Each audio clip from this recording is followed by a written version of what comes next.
we left off on the very sad, but I still think it was a very sensical thing going on with Toji and the death of Toji. Well, the re-death of Toji, as he decides after hearing, like, he just wanted to ask the one question to his son about, like, what is he, what is his name, and hearing him not kind of brand in with the whole Zenin clan, I think really just was enough for him to be happy and end up, re-killing himself, taking the playful cloud and just stabbing himself right through the head.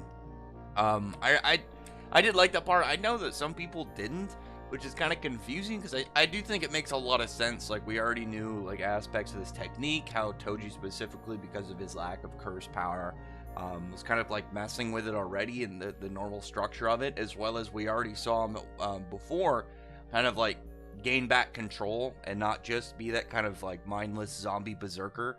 So I don't know, him having a moment like that and then retaking control just made sense to me. And then him just having that one happy moment before ending it just lined up with what we knew he was like before his original death. But Megumi's like trying to figure out what was going on, but at the moment he's just like, all right, I gotta get back to work. I gotta figure out where Maki is and make sure everyone's okay and see what's going on. And then that damn prick, that friggin' ponytail guy that Nanami beat the hell out of, shows up and just like backslashes the hell out of Megumi and takes him out of the picture. I mean, that's some dude who already lost, who is not, he's like a really bad dude already. He's interesting design. I'd say the only thing really about him that's interesting for the most part is his cool hand sword. But other than that, I'm just like, dude, you should not be the one like rendering Megumi like out of commission. God damn it, like that part frustrating, but I mean it makes sense as he's a bad guy. He's clearly scummy. He's not somebody that I think anyone can really kind of like vibe with and be like, yeah, it's a good guy. It's like, no, I feel like everybody probably like, yeah, F this guy, clearly a prick. But at that point, like, we get back to the front of the Shibuya, and you have Panda, and I don't remember this guy's name that's with him. I'm trying to remember if this is an older character or not. There's a couple people in this that I need to look back on, because there's like he's talking to the panda, and it turns out like the guy's just trying to kind of buy time because he knows if he goes to like where a lot of bigger stuff is going, he thinks he's gonna die. It's a bit cowardly, but at the same time, I kind of can understand, him just being afraid and knowing, yeah, there's stuff out of my league around here to the point where if I get involved, I'm gonna get killed. But I'm still like, dude, this is your job, man. You're here for a reason. All you gotta do is get grouped up with other big people, and then you should be relatively fine. The only person I'd say, well, no, because Geto, we already know, like, not Geto, Jogo, we already know would run through him. Special grade, we already saw what he's capable of when it comes to fighting somebody not as OP as Satoru. But some characters show up. These two, though, I definitely need to go back and like look at Volume 0, which luckily Volume 0 is finally going to get licensed, so I could get like an actual digital one instead of looking at old fan translations.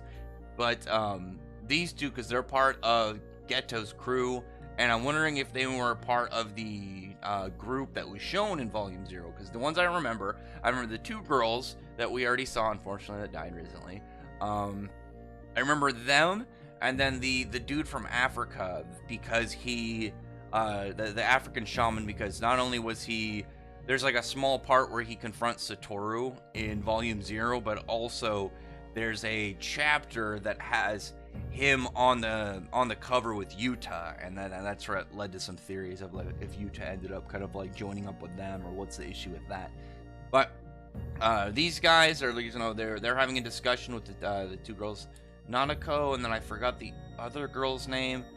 And like I said, I like it was like 2 chapters ago. As much as I was interested in their characters, and I'm like, sweet, like I'm glad to see them kind of being more spotlight and potentially like more relevant in the story, because I remember their characters. I hadn't experienced them enough to remember their names, but it doesn't look like that's gonna really matter now. Thanks a lot, Sukuna. But there's like some arguments between the characters, clearly about like what's going on with their reaction to Geto, because this is post the brain invader taking over his body, and there's definitely some turmoil amongst like Geto's followers, because there's like the people who see it more of like they need to get back Ghetto's body. Like there's some stuff more kind of revolving around that and what they need to do with that, and more of like his vision of what he needs to do. Because like these guys, when they went up to fight, like they're kind of just paired up with.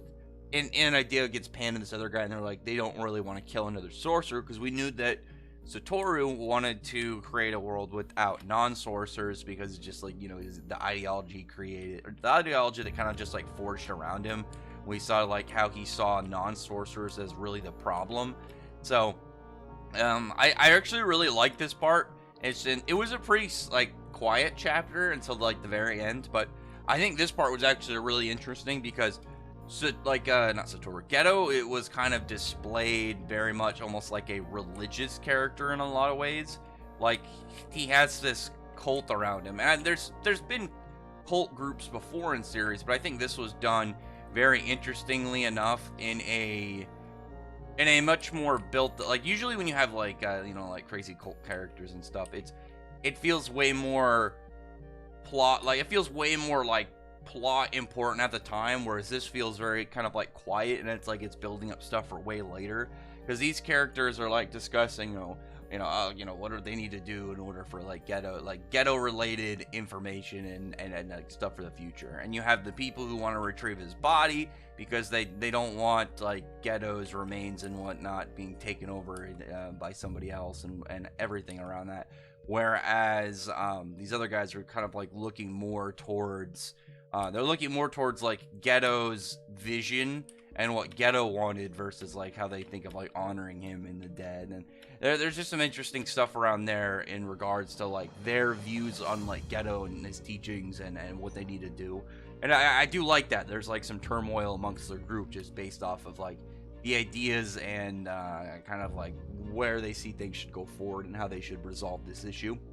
And you have this weird guy who's got like these sticky hearts over his nipples. That's that odd character. I actually, just thinking about it, I want this guy to fight Toto. I think that'd be a really interesting fight, because I feel like this guy might be a little bit of a weird meathead. You already have a little bit of a weird design with those heart nipples, but clearly like the dude is very strong. Like he's the one that kind of like makes these two groups and I just like settle down. He's like cracking up the ground. So I'm hoping to see like a good fight with this guy. That would be really cool, because Toto's already like a weirdo, and this guy's clearly a weirdo. So seeing them kind of combined would be really cool. Just like seeing what exactly their I don't want to say union, but just like what kind of like runaround would happen if these two ran into each other, like Toto and this dude. But up to the point you get back to the part with Panda and this other dude. Like I said, I needed to look at this other dude, because he's got the new shadow style, so I'm interested. And he's a swordsman, and there's not a lot of swords. I'm trying to think of like in Jujutsu Kaisen. I don't think the series really has, like off the top of my head, a swordman character. I'm trying to think, because you don't have Satoru's not a swordsman, obviously. Geto, any of the main cast.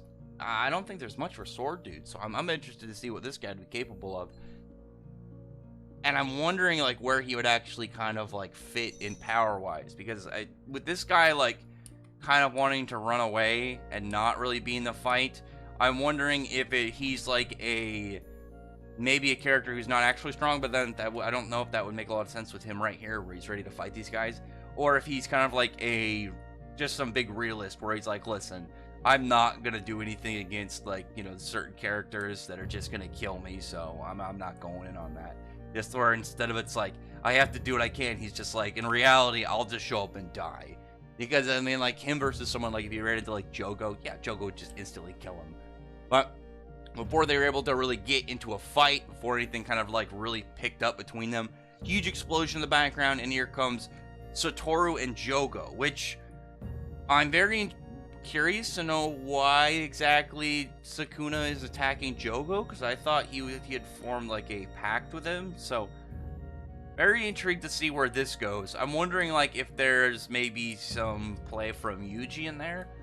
I'm wondering like maybe if Yuji and Sukuna are like communicating like inside his head, and maybe like they decided to go against Jogo for some reason. Very curious on that one, because I thought like him and Jogo were kind of like on the same page for a bit, but I don't know. Either way, though, it was a pretty nice chapter. I thought it was a little nice setup one with some stuff. Like, I like the stuff about Geto and seeing Geto's crew.